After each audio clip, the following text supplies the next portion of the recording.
세상이 캄캄하여서 참 빛이 없었더니 그는 나는 영광 같아라 온 세상 빛이었네.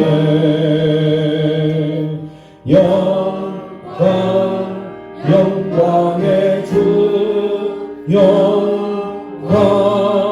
영광의 주 밝은 그빛 내게 비치었네.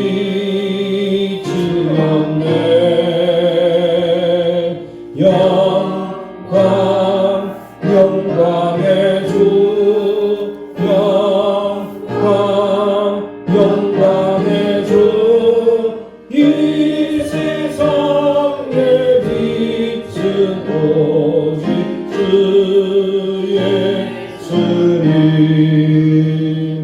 주 말씀을 믿는 사람은 그 마음이 시원하고 주 명령을 준행하는 자 그 길이 완하겠네.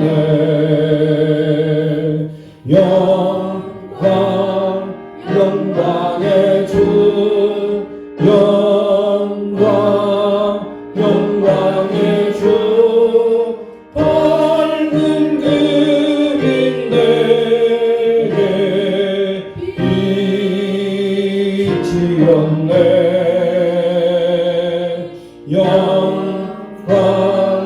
영광의 주 영광의 주 이 세상의 빛은 오직 주 예수님. 죄 가운데 사는 사람은 그들이 어두워도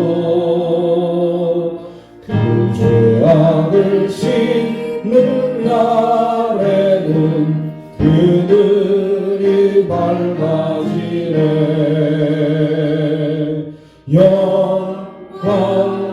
영광의 주 영광의 주 밝은 그빛 내게 비추었네.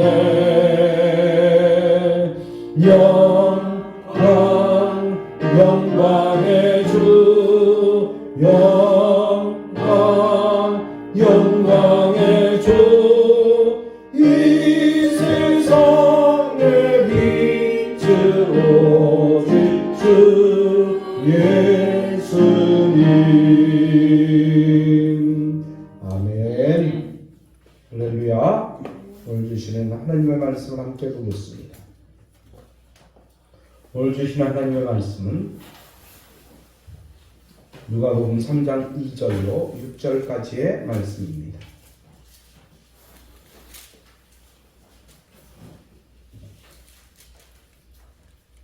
2절부터 6절까지 우리 합독합니다. 2절 읽습니다. 안나스와 가야바가 대제사장으로 있을 때에 하나님의 말씀이 비인들에서 사가랴의 아들 요한에게 임한지라. 요한이 요단강 부근 근처에 와서 죄사함을 받게 하는 회개의 세례를 전파하니 선지자 이사야의 책에 쓴 바 광야에서 외치는 자의 소리가 있어 이르되 너희는 주의 길을 준비하라. 그의 오실 길을 곧게 하라.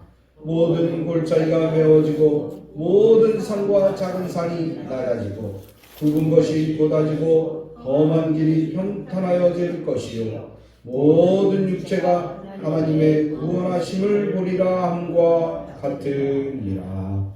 아멘. 하나님 아버지, 오늘 주님께서는 이제 주님의 길을 예비하라고 말씀하십니다. 우리가 언젠가는 주님 오실 것을 기대하고 고대하고 준비하여 아버지와 주님 오실 때 우리가 기쁨으로 맞이할 수 있도록 인도하여 주시옵고, 오신 주님께서 우리에게 아버지와 말씀하시기를, 아버지와 착하고 충성된 종아, 아버지와 그 말씀을 들을 수 있도록 인도해 주옵소서. 오늘도 주님 아버지 우리가 준비하며 아버지와 주님 오실 길을 아버지와 예비하며 주님을 아버지와 맞이할 준비를 합니다. 주여, 언젠가는 누구에게나 오실 그 주님, 아버지와 심판의 주님, 그 주님이 우리를 심판하실 때 정말로 착하고 충성된 종이라는 귀한 음성을 듣게 하여 주옵소서. 예수님의 이름으로 기도합나이다. 아멘. 할렐루야. 오늘 저는 주의 길을 준비하라 라는 제목을 가지고 말씀에 떠볼 때기를 원합니다. 그래요. 준비한다는 것은 언젠가 오실 주님을 우리가 맞이할 준비를 하라는 것인데요. 그래요. 우리의 삶이면 늘 기다림의 연속이에요. 예. 어렸을 때 누굴 기다립니까? 아빠를 기다려요. 아빠. 저녁에 아빠가 이제 나갔다가 들어오실 때 뭘 가지고 오시지 않나, 선물 가지고 오시지 않나. 예. 우리 어렸을 때는 크리스마스를 엄청나게 기다렸어요. 크리스마스. 가끔 우리가 교회 갔지만 교회 가면 선생님들이 뭐 이렇게 울긋불긋하고 뭐 이런 거 막 선물로 주셔요. 그럼 그때가 얼마나 기다려지는지 몰라요. 과자를 이만큼 봉지에 싸가지고 뭐 지금 생각하면 뭐 별거 아니에요. 근데 그걸 기다리는 거예요. 또 뭘 기다렸습니까? 소풍이요. 예. 봄 소풍, 가을 소풍 두 번 가는데 어른들이 보기에는 별거 아닌데, 또 소풍 갈 때 뭐 별로 싸가지고 하는 것도 없는데 기껏 해봤자 김밥 한 덩어리에다가, 그리고 ABC 과자나 이런 거 하나 딱 가방에다 넣고, 그 다음에 콜 한 병 넣으면 최고예요. 그거 세 가지 갖고 그냥 가서 그것을 먹는 것을 꿈을 꾸고 그 시간을 기다린 거야. 그래서 소풍 가기 전날에 막 잠도 못 자. 그렇게 기다렸어요. 여러분 요즘 뭘 기다리시나요? 뭘 기다리셔요? 여러분 기다리는 게 뭡니까? 어떤 분은 또 저녁에 연속 방송국을 기다려요. 가서 저녁에 그거 봐야지. 야 그거 그러면서 또 하루 종일 그 연속 방송국 그 얘기하는 거예요. 그래서 오늘 저녁에는 뭐 어떻게 될지 궁금하다는 둥 뭐 어쩌고저쩌고 하면서 기다려요. 여러분 정말 우리가 기다려야 될 분은 우리 주님이십니다. 주님께서 나중에 오시면 우리를 그래 고생했다, 그래 그때 어떻게 이렇게 힘들게 잘 지내왔니? 그러면서 위로해 주실 것이고요. 우리를 만져주실 것이고 축복해 주실 것입니다. 하나님을 믿는 사람들에게 이렇게 축복해 주시지만 하나님을 바르게 믿지 않고 바르게 따르지 않은 사람들에겐 그야말로 심판이에요. 심판. 그러나 우리 믿는 사람들에게는 그날이 축복의 날이에요. 그날이 위로받는 날이에요. 그날이 정말로 하나님 앞에 기쁨의 날이고 축제의 날이고 잔칫날이에요. 오늘 그 주님을 우리는 기다리고 있습니다. 옛날에는 예수님 오실 걸 기다렸지만 이제는 예수님이 재림하실 걸 기다리는 우리의 믿음으로 기다리고 있습니다. 그런데 오늘 예수님께서 온 인류를 구원하시기 위해 이 땅에 오심을 기념하는 성탄절이 다가오고 있습니다. 교회력에 따르면 성탄절 전 4주간을 대림절이라고 하는데, 이 절기는 예수님의 오심을 기념하고 그리스도의 재림을 준비하는 기간으로 우리가 지킨다는 것입니다. 우리의 삶은 언제나 주님의 오심을 준비하는 삶이 되어야 함을 우리는 이 기간 동안에 느끼고 체험하는 시간이라는 것입니다. 그렇다면 우리는 어떠한 준비를 해야 될까요? 어떻게 준비를 해야 될까요? 잔칫날에는 뭘 준비합니까? 음식도 준비하고요. 또 마실 음료수도 준비하고요. 또 오실 손님들을 어떻게 대접할 것인가 라고 계획을 짜죠. 그런데 우리는 주님 오실 때 어떤 준비를 해야 되느냐 이겁니다. 우리 그 준비는 하나님 말씀 안에 우리가 거해야 돼요. 말씀 안에 살면서 주님을 준비해야 된다는 거예요. 예수님 바깥에 살면 안 돼요. 예수님 안에, 예수님과 함께 사는 삶을 통해서 주님을 기다리는 거예요. 예수님보다 6개월 먼저 태어난 침례 요한이 빈들에 있을 때 예수님의 말씀이 그에게 먼저 임했습니다. 예수님도 공생애를 시작하기 전에 광야에서 40일 동안을 금식하며 기도하셨어요. 그러면서 기다리셨어요. 모세도 사명을 받기 전 광야에서 40년간 양떼를 쳤습니다. 그러면서 기다렸습니다. 근데 빈들은 어떻습니까? 빈들은 그야말로 광야입니다. 광야. 먹을 것도 없고요. 쉴 만한 그늘도 없고요. 찾아오는 이가 없는 그런 삭막한 곳이 바로 광야인 것입니다. 그러나 그것은 오히려 신앙적으로 볼 때 은혜의 장소라고 이야기할 수 있습니다. 은혜의 장소예요. 빈들은 우리의 마음을 가난한 심령으로 만들어서 주님의 말씀을 받는 은혜를 체험하는 곳이기 때문입니다. 그래서 주님께서는 심령이 가난한 자는 복이 있다고 그랬어요. 마음속에 아무것도 없고 바라는 것이 이제 주님밖에 없다는 것입니다. 그래서 그런 사람이 바로 복된 삶이라는 거예요. 침례 요한이 메시아의 오심을 간절히 사모하며 기다리고 있을 때 하나님의 말씀이 그에게 임했다는 것입니다. 하나님의 말씀이 임했다는 것은 하나님의 말씀에 완전히 사로잡혔다는 것입니다. 그것을 의미해요. 하나님의 말씀에 사로잡히자 침례 요한은 광야에서 외치는 자의 소리로서 본격적으로 주님의 오심을 준비하는 사역에 임할 수밖에 없었다는 것입니다. 우리 역시 하나님의 말씀에 늘 사로잡혀 있어야 돼요. 말씀대로 살고 말씀을 생각하며 말씀을 위해서 기도하고 말씀을 위해서 또 이렇게 우리에게 명하신 일을 행하는 것이 바로 말씀에 사로잡히는 거예요. 이렇게 하나님의 말씀에 사로잡힐 때 우리는 어떻게 됩니까? 변화되는 거예요. 얼굴이 변화됩니다. 생각이 변화됩니다. 삶의 방향이 변화됩니다. 나만 변화됩니까? 아닙니다. 다른 사람도 변화시킬 수 있어요. 여러분, 세상에 그 깨끗한 물이 있는데 거기 냇가에서 미꾸라지가 하나 막 움직여 보세요. 그럼 미꾸라지가 온 흙탕물을 만들어 버립니다.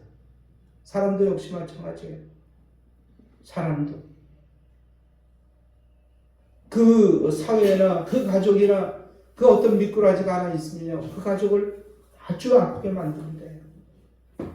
그 교회를 힘들게 만들게요. 그러나 가족 중에 참 엄마에게 효도하고 아빠에게 효도하고 위로가 되는 그런 아들이나 딸이 있으면요, 그 가정이 변화돼요.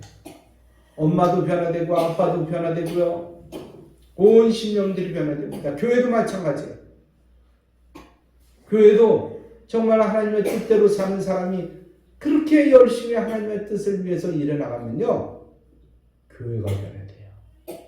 여러분, 그 주인공이 되기를 주님의 이름으로 축복합니다. 네. 브라이언 웰치라는 사람이 있었어요. 그 사람은 그야말로 그래미상을 2번이나 수상한 세계적인 록그룹의 기타리스트였어요. 얼마나 기타를 잘 치는지. 여러분, 그렇게 엄청나게 유명하고 엄청나게 멋진 연주자가 되니까 돈도 많이 벌어요. 돈도 엄청나게 많이 벌습니다. 그런데요, 이 윌치라는 사람은 그렇게 기타리스트로서 많은 돈을 벌었지만 그의 삶은 어떤 삶을 살았느냐?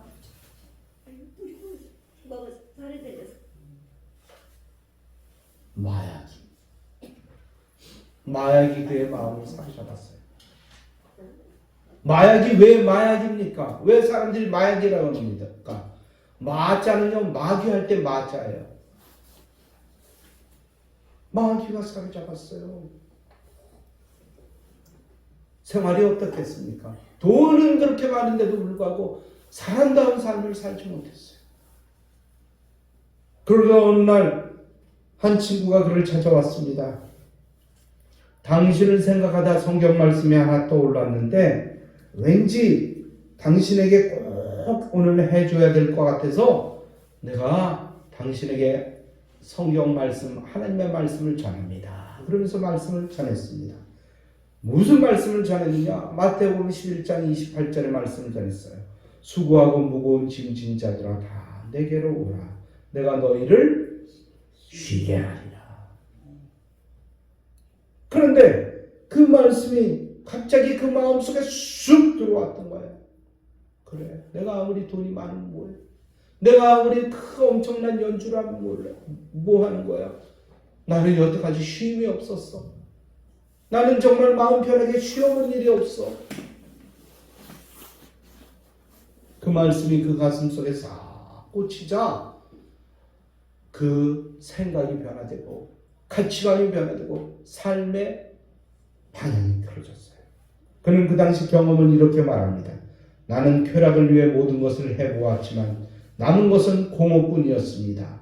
많은 돈과 인기를 얻었지만 마음의 무거운 짐은 없어지지 않았고 가슴에 난 구멍은 결코 채워지지 않았습니다. 그런데 그 성경 말씀이 제 마음에 강하게 부딪히고 꽂혔던 것입니다. 그 후에 그는 교회에 출석했습니다. 그러나 교회에 출석했다고 해서 그 마약을 끊을 수가 없었어요. 끊을 수가 없었어요. 여전히 그 약이 생각이 나는 거예요. 여러분, 이 마약에 중독된다는 게 얼마나 무서운지 몰라요. 수도 없이 내가 여러 사람들을 봤어요. 약에도 중독되고 술에도 중독되고 때로는 이 경마장에 가서 중독되고 못 견뎌요. 내가 경마장 가서 중독된 사람을, 경마장 그 달리기에 중독된 사람, 그러니까 일종의 도박이잖아요, 그게. 근데요, 길거리를 가도 말이 뛰고 있다는 거야. 말이 뛰고 있대요. 눈에 그게 선하다는 거야. 바둑에 중독된 사람은 어떻습니까? 바둑 알이 왔다 갔다 한다는 거예요. 가만히 있어도. 밥알이 하얀 알처럼 바둑 알처럼 하얀 바둑 알이고요. 검정이 검은 콩이라는 거야. 그게 왔다 갔다 한다는 건 날마다. 안 할 수가 없는 거예요. 끊지를 못했어요. 죽는다고 해도 끊지를 못했어요. 그래서 그는 마지막으로 절박한 심정으로 주님 앞에 기도했습니다. 주님, 제발 이 마약들을 제게서 가져가 주세요. 끊게 도와주세요. 그런데 그 마음속에 어떤 말씀이 구절이 다가오느냐? 하나님의 말씀이 다가오기를 다 내게로 오라. 다 내게로 오라. 누구든지 주님께로 오라. 그래서 그 사람은 마약 생각나면 교회를 갔습니다. 놀다가도 술 생각이 나고 마약 생각이 나면 교회로 달려갔어요. 그래서 계속 기도했습니다. 그러자 주님이 그에게 임했습니다. 여러분, 교회 다녀도 주님을 만나지 못하면 그 생활이 똑같습니다. 변화되지 않습니다. 교회 아무리 다녀도 그 생활이 변화되지 않아요. 똑같이 술 먹고요. 똑같이 담배 피고요. 똑같이 경마장 가고요. 똑같이 마약합니다. 똑같이 화투합니다. 빠져나오질 못해요. 정말 주님을 만나야 됩니다. 주님을 만나야 돼요. 옆 사람하고 인사합시다. 주님을 만납시다. 주님을 만나지 못하면요, 교회 와서도 그냥 딴 생각뿐이에요. 언제 목사님의 말씀이 끝날까? 또 한편으로 또 이렇게 생각해. 나 보고 얘기하는 거 아닌가? 또 이렇게 생각한단 말이에요. 여러분, 변화되어야 됩니다. 이 사람은요, 주님 앞에 간절한 마음으로 마약만 생각나면 교회로 달려가서 기도했습니다. 그러자 그의 마음을 주님께서 사로잡으셨고 하나님을 진정으로 만났습니다. 그 주님께서 뭐라고 말씀하시냐? 나는 너를 비난하지 않는다. 나는 너를 사랑한다. 나는 너를 사랑한다. 내가 아파하고 괴로워하고 힘들어하고 주님 앞에 부르짖을 때마다 주님께서 말씀하시기를 나는 너를 사랑해. 나는 너를 놓지 않는다. 그 말씀을 듣고 나서 그는 그 기타리스트를 하던 그 그룹을 버렸어요. 거기를 끊어버렸습니다. 그만두었습니다. 그룹을 그만둔 후 그는 담대히 예수님을 전했어요. 나는 옛날에 그런 사람이었습니다. 나는 그런 부끄러운 사람이었습니다. 그러나 이제 예수님을 만났습니다. 예수님을 따라가는 사람이 되었습니다. 예수님만 섬기는 사람이 되었습니다. 그는 자신의 사진과 어떤 문구를 딱 그 프랑카드에 써갖고 도로변에 설치했는데 그 문구가 뭐냐? I am second. I am second. 여러분, 세컨드라는 게 뭡니까? 두 번째라는 거예요. 나는 두 번째다. 나는 두 번째. 그럼 첫 번째가 무엇일까요? 예수님이다. 나는 예수님 우선주의로 살겠다. 내 삶보다도 예수님 우선주의로 살겠다. 프랑카드를 크게 써서 붙였어요. 이렇게 말씀에 사로잡혀서 사니까 하나님의 말씀대로 순종하는 삶을 살 수가 있었던 거예요. 그리고 하나님 주신 사명을 감당하는 사람이 될 수 있었던 것입니다. 여러분, 하나님의 말씀은 능력입니다. 하나님의 말씀은 생명입니다. 하나님의 말씀은 우리의 모든 것입니다. 할렐루야! 주의 길을 준비하는 우리는 빈들과 같이 가난한 심령으로 하나님의 말씀을 사모해야 됩니다. 세상에 대한 미련과 탐심을 버리고 가난한 심령으로 하나님의 말씀을 사모하는 모두가 되기를 주님의 이름으로 축복합니다. 이 세상에서 들리는 소리는 뭡니까? 무슨 소리가 들립니까? 어떻게 하면 돈 벌 수 있을까? 어떻게 하면 재밌게 살 수 있을까? 어떻게 하면 다른 사람들의 것을 뺏어서 내 것으로 만들 수 있을까? 어떻게 하면 다 마귀 같은 소리들이에요. 직장 다닐 때도 그랬어요. 제가 직장 다니는데 갔다 가면 요즘 같으면 어떻습니까? 회식. 연말 회식이 얼마나 많습니까? 가기만 하면 술이야. 가기만 하면 그냥 엄청나게 음란한 곳에서 그냥 술과 담배와 연기와 마약과 그런 데 다 빠져요. 그러면서 나한테 얘기하면 한 잔만 해, 한 잔. 다른 사람 10잔 마실 때 당신 한 잔만 해. 한 잔. 뭐 한 잔이 대단하겠어. 나중에 한 잔도 안 먹으니까 뭐라고 얘기하는 줄 아세요? 잔이락도 들어, 잔.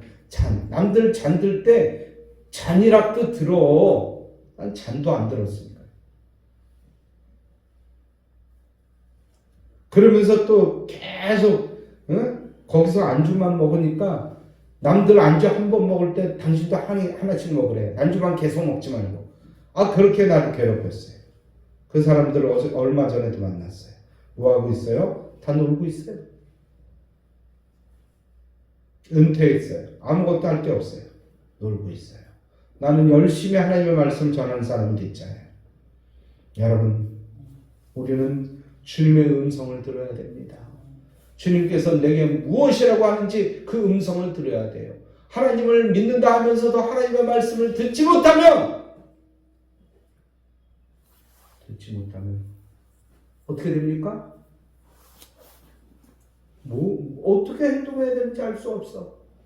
왼쪽으로 가라 그러는데 오른쪽으로 가고 오른쪽으로 가라는데 왼쪽으로 가는 거야. 뭘 못 들으니까, 보지 못하니까, 들리지 않으니까. 오늘 우리는 주님의 음성을 들어야 됩니다. 주님의 뜻을 읽어야 됩니다. 뭐라고 주님께서 말씀하시는지 듣고 깨닫고 순종해야 돼요. 듣고 봐도 순종하지 않으면 아무 소용이 없어요. 이사야 선지자는 성전에서 주님의 음성을 듣고 이렇게 결단했습니다. 내가 또 주의 목소리를 들으니 주께서 이르시되 내가 누구를 보내며 누가 우리를 위하여 갈고 하시니 그때 내가 이르되 내가 여기 있나이다. 나를 보내소서.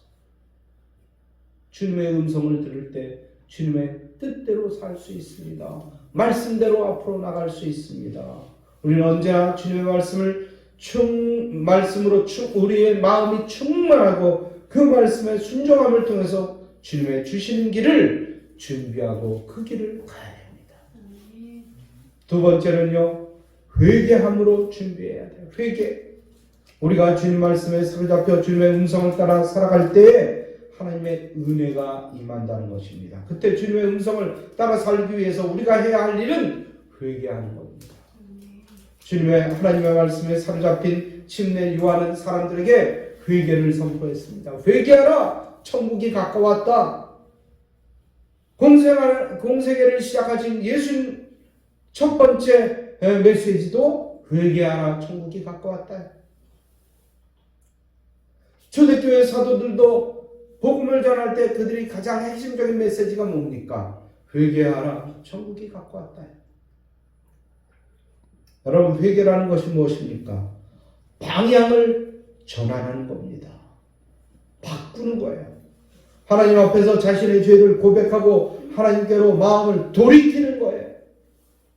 돌이키지 않으면 어떻게 됩니까? 어떻게 되겠어요? 죽는 겁니다. 육신만 죽습니까? 영이 죽습니다. 다메섹으로 가던 사울은 예수님을 만난 다음에 그 길에서 돌이켰습니다. 돌이켰어요. 돌이키니까 예수님 믿는 사람들을 죽이러 갔는데, 잡으러 갔는데, 돌이키니까 어떻게 됐습니까? 예수님을 위한 삶으로 바뀌었습니다. 또 누가복음 15장에 보면 세상에서 방황하던 그런 삶을 살던 탕자는 그 길을 돌이켜서 어디로 갔습니까? 아버지에게로 가지 않았으면 어떻게 됐습니까? 굶어 죽었어요. 굶어 죽었어요. 오늘 하나님을 떠나 살던 길에서 돌이켜서 하나님께로 돌아오는 것, 이것이 바로 회개입니다. 더 나아가 회개에 합당한 열매를 맺어야 됩니다. 회개했으면 합당한 열매를 맺는 게 당연하죠. 누가복음 3장 8절에 보니까 그러므로 회개에 합당한 열매를 맺어라 라고 말씀하고 있습니다. 회개에 합당한 열매라는 것이 무엇입니까? 삶의 변화를 말하는 것입니다. 이런 행동은 누가복음 3장 11절에서 14절에서 어떻게 나타나는지 분명하게 말씀하고 있습니다. 대답하여 이르되 옷 두 벌 있는 자는 옷 없는 자에게 나눠줄 것이요 먹는 것이 있는 자도 그렇게 할 것이니라 하고 세리들도 침례를 받고자 하여 와서 이르되 선생이여 우리는 무엇을 하리이까? 라고 질문을 하자 예수님께서 이르되 부가 된 것 외에는 거두지 말라. 군인들도 옆에 와서 묻습니다. 그러면 우리는 무엇을 하리까? 이르되 사람에게서 강탈하지 말라. 거짓으로 고발하지 말라. 받은 금료를 족한 줄로 여겨라. 이렇게 말씀해 주셨습니다. 삭개오는 어땠습니까? 삭개오는 주님을 만난 후 불이하게 얻은 재물을 돌려주었습니다. 자신이 가지고 있던 반을 잘라서 가난한 사람들에게 줬어요. 잘못 부과한 것, 내가 억지로 부과한 것이 있다 그러면 4배나 곱빼기로 보상해 주었습니다. 이처럼 진정한 회개는 그의 삶으로 나타나야 됩니다. 입으로만, 겉으로만 나타나는 회개는 진정한 회개가 아닙니다. 우리가 진정한 회개에 이르려면 날마다 성령으로 충만해야 합니다. 성령 충만함을 입을 때 우리의 삶이 참된 회개로 나아갈 수 있기 때문입니다. 한국 교회사를 보면요, 성도들이 모여서 회개할 때 성령이 임했습니다. 우리나라 마찬가지예요. 성령이 임하니 그들의 삶이 새로워지고 교회에 놀라운 부흥이 일어났어요. 윌리엄 블레어 선교사는 한국의 오순절 그 후에 그런 일들에 대해서 책으로 썼는데 뭐라고 썼느냐? 1907년 평양에서 일어난 대부흥운동을 자세하게 그는 묘사하고 있는데 1903년 원산에서 일어난 회개운동은 1907년 장대현 교회에서 꽃을 피웠다고 이야기합니다. 한국교회는 놀라운 부흥을 가져왔어요. 당시 회개운동은 길선주 장로님의 회개로부터 시작됐어요. 그는 장로이면서 이제 사람들 앞에 부흥의 도중에 일어나서 회개를 하는데 자신은 뭐라고 얘기했냐? 나는 아간과 같은 사람이다. 나는 아간과 같은 죄인이다. 아간이 어떤 사람이야? 여호수아가 그 여리고성을 쳐들어갈 때 거기서 빼앗은 옷과 금을 감췄던 그 사람 아닙니까? 그는 어떻게 됐습니까? 죽음을 당했어요. 죽음을 당했습니다. 하지만 길선주 장로님은 아간과 같은 죄인이라고 회개할 때 아름다운 부흥의 역사를 이루어 가셨다는 것이에요. 장로가 회개하자 모든 사람들이 회개했습니다. 남자든 여자든 자기가 잘못한 그 모든 것들을 하나 미주알 고주알 주님 앞에 내려놓으면서 회개했다는 것이에요. 이런 회개를 통해서 하나님께서는 우리나라 교회의 역사를 완전히 변화시켰어요. 우리 민족에게 큰 소망을 주었던 것입니다. 당시 한국교회 부흥을 지켜봤던 해리슨 선교사는 이렇게 이야기합니다. 수천 명이 글을 배우기 시작했고 술, 주정꾼, 도박꾼, 살인자가 새 사람으로 바뀌었다. 학교가 설립됐고 문명퇴치운동이 일어나고 병원이 설립되고 금주, 금연운동이 전개되었으며 여성의 지위가 향상되고 무속과 우상 숭배에서 해방되고 일제 식민지 정책에 대항할 민족의식이 고취되었다. 부흥운동의 결과 한국의 소돔이라고 불리던 평양은 불과 15년 만에 동방의 예루살렘으로 바뀌었다. 이렇게 이야기했습니다. 여러분, 이 모습을 보면서 우리는 어떻게 해야 됩니까? 우리도 이렇게 기도해야 됩니다. 주여, 이와 같은 회개의 역사가 우리 삶에 나타나게 하여 주옵소서. 우리가 주님의 말씀에 사로잡혀 주님 앞에 회개하면 성령으로 말미암아 내 삶이 변화됩니다. 주님 앞에 고백해야 돼요.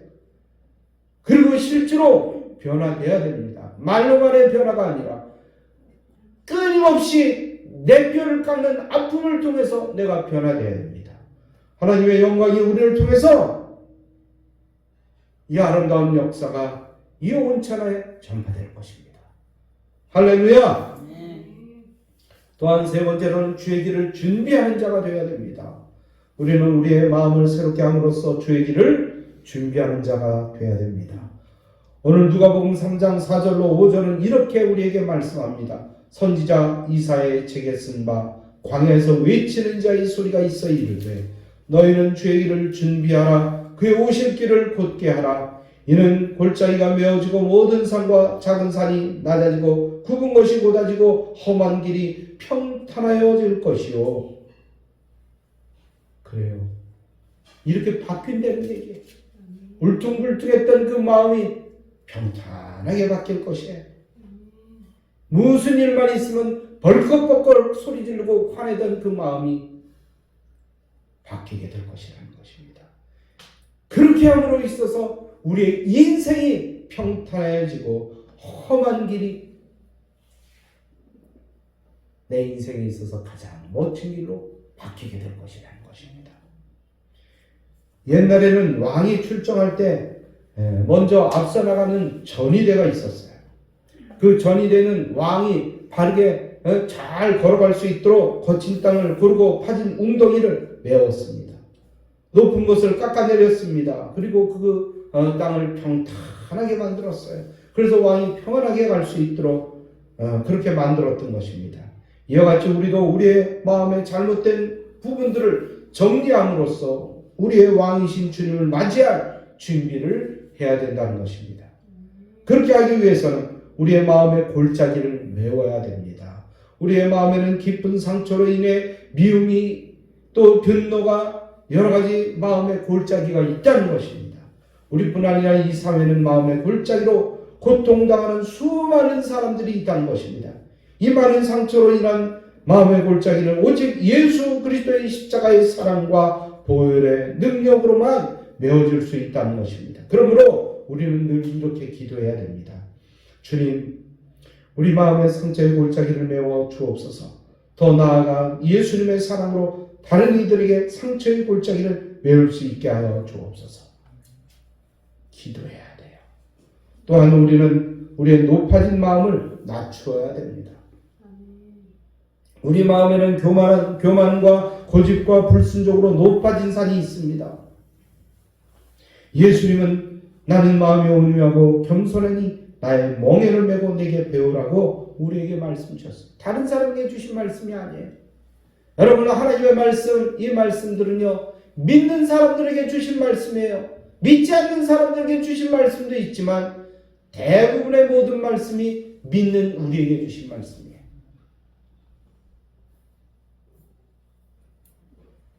우리는 겸손하신 예수님을 본받아서 우리 자신의 모든 교만을 깨뜨리고 부수고 낮아져야 돼요.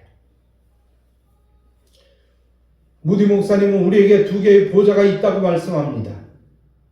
하나는 가장 높은 하늘에, 다른 하나는 가장 낮은 마음에 있다고 말씀합니다. 그런데 낮은 마음에 하나님의 은혜가 임한다는 사실입니다. 높아지고 교만한 마음은요, 주님을 의식하지 못해요. 그러나 하나님 앞에 겸손하게 엎드리는 사람에게는 하나님의 은혜가 임한다는 것입니다. 그러므로 우리는 기도해야 돼요. 어떻게 기도해야 되느냐? 주님, 제 마음에 교만의 산들을 낮추어 주옵소서. 우리 예수 믿는 사람들이 먼저 겸손하게 해 주시옵소서라고 기도해야 됩니다. 그럴 때 주님께서 우리의 마음속에 임하시는 것입니다. 또한 우리는 우리의 굽어진 마음을 곧게 펴야 된다는 거예요. 여러분, 굽어진 마음이라는 것이 무엇입니까? 거짓된 거예요. 거짓된 거예요. 교활한 마음을 얘기합니다. 위선적인 마음을 얘기하는 거예요. 겉으로는 웃고 있는데 속으로는 너 두고 보자. 너 두고 보자. 이런 마음이 있어요. 겉으로는 사탕 발린 줄 알고 사람들을 칭찬하고 있는데 그 속에는 너 두고 보자 라는 마음이 있는 거예요. 위선적인 마음이잖아요. 우리는 이렇게 기도해야 됩니다. 주님, 우리 마음 가운데 굽어진 것들이 바로 펴지게 하여 주옵소서. 주님 앞에 부정적이고 비판적이고 원망하고 불평하던 모습들이 바로 펴져서 이제는 주님 보시기에 아름다운 마음이 되게 하시고 귀하게 쓰임받는 주님의 일꾼이 되게 하여 주옵소서. 이렇게 기도해야 됩니다. 그렇게 기도하면 하나님께서 우리의 마음을 어떻게 해주셔요? 평탄하게 해주십니다. 우리의 마음의 험한 길을 평탄하게 해주신다는 거예요. 여러분, 내가 엊그저께도 누구하고 인사하면서 이렇게 얘기했어요. 별일 없으세요? 별일 없으세요? 네, 별일 없습니다. 우리의 삶이요, 별일 없는 게 가장 좋은 삶이더라고요. 별일이 있으면 때로는 굉장히 좋은 일이 되기도 하지만 별일이 있으면 죽게 될 수도 있어요. 별일이 있으면 다치게 될 수도 있어요. 별일이 있으면 교통사고가 일어날 수 있습니다. 별일이 있으면 병원에 갈 일이 생길 수가 있어요. 별일 없는 게 가장 평탄한 삶이에요. 여러분, 별 볼 일 없이 그냥 평탄한 삶을 사시기를 주님의 이름으로 축복합니다. 이게 가장 좋은 삶이에요. 어떻게 보면 특별한 일은 없지만 어떤 어려움도 일어나지 않고 우리의 삶이 평안해. 텔레비전에 자주 나오는 프로그램 중에 어떤 것이 많이 나오느냐? 나는 자연인이다. 나는 자연입니다. 그렇게 세상에서 고생하고 그렇게 어렵게 울퉁불퉁한 삶을 살다가 산에 가니까 편해졌다는 거예요. 마음이 평안해졌다는 거예요. 그런데 사람들이요 그걸 엄청나게 보더라고요. 왜 보느냐? 나도 저렇게 산에 가서 평안해지고 싶다. 이런 마음을 갖고 있는 것 같아요. 여러분 그런 마음을 가지려고 그러면 우리의 마음속에 주님을 영접하고 주님의 뜻대로 살아야 됩니다. 말씀대로 살아야 돼요. 기도대로 살아야 돼요. 이를 위해서 우리는 이렇게 기도해야 됩니다. 주님 인생길에서 거칠어진 제 마음이 예수님을 닮은 부드러운 마음과 온유한 마음으로 변화되게 하여 주옵소서. 이렇게 기도해야 됩니다. 그런 기도가 주님 앞에 상달되어서 정말 우리가 가장 인생 중에서 평탄한 삶을 사시기를 주님의 이름으로 축복합니다. 이제 결론의 말씀을 드립니다. 믿는 우리 모두는 하나님의 말씀 안에 거해야 됩니다. 회개를 통해서 나의 마음을 새롭게 해야 됩니다. 우리 마음이 주님 오시는 준비하는 길이 되어야 된다는 것입니다. 그리하여 평화의 왕으로 오셔서 기쁨과 소망을 넘치도록 부어주실 예수님을 마음에 가득히 채움으로 복된 성탄을 준비하는 모두가 되기를 주님의 이름으로 축원합니다. 할렐루야. 이 말씀 생각하면서 하나님 앞에 간절한 마음으로 기도하는 시간 같습니다. 할렐루야. 우리 하나님 아버지, 오늘 주님께서는 우리에게 말씀하십니다. 주의 길을 준비하라. 주의 길을 준비하기 위해서는 하나님의 말씀 안에 우리가 거해야 됩니다. 회개해야 됩니다. 이 회개를 통해서 우리의 마음의 준비가 되어야 됩니다. 아버지여, 주의 길을 준비하는 자가 되어야 됩니다. 그러기 위해서는 우리의 마음의 골짜기를 메워야 됩니다. 높아진 마음을 낮춰야 됩니다. 아버지여, 오늘 우리 마음속에 험한 마음을 평탄하게 만들어야 됩니다. 아버지여, 오늘 이 마음을 우리에게 허락하여 주옵소서. 더 뜨겁게 하나님만 바라보고 더 뜨겁게 하나님을 섬기며 그 섬김 가운데 주님의 뜻을 가슴에 품고 날마다 온유한 마음으로 살아가야 된다는 것입니다. 온유한 자에게 아버지여 이 모든 것을 우리에게 주시라고 말씀하시지 않았습니까? 아버지여 땅을 기업으로 주시겠다고 말씀하신 우리 주님, 이 아름다운 기업이 우리에게 임하게 하여 주시사 평탄한 길을 갈 수 있도록 주여 축복하여 주옵소서. 남들이 보기에 별 볼 일 없는 삶 같지만 아버지 그 마음속에 하나님께서 주시는 이 아름다운 평안함이 날마다 가득하게 하여 주옵소서. 아버지여, 오늘 그 마음으로 주님 오실 것을 기대하며 고대하며 아버지여, 이 세상 이 험한 세상에 복음을 전하는 믿음의 삶을 우리가 살 수 있도록 주여 축복하여 주옵소서. 오 주여 감사합니다. 주님의 뜻을 이루어 주옵소서.